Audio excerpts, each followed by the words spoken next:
আসসালামু আলাইকুম এভরিওয়ান। আজকে আমি ঢ্যাঁড়স ভাজি করব। তো আজকের এই ঢ্যাঁড়স ভাজিটা হচ্ছে আমার কাজিনের জন্য।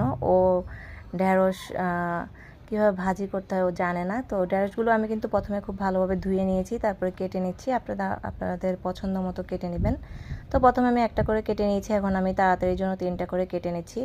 তো আমার ওই কাজিন কি করেছে, মজার ব্যাপার আপনাদের সাথে শেয়ার করি।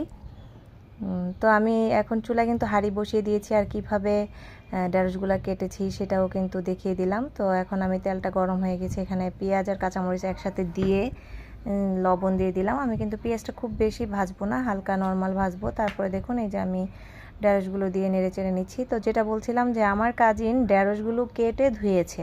ও জানতো না যে ঢ্যাঁড়স কেটে ধোয়া যায় না। ও ভাবছে যে ধুলে হয়তো বা আপনার যে একটা পিচ্ছিল ভাব থাকে সেটা চলে যাবে।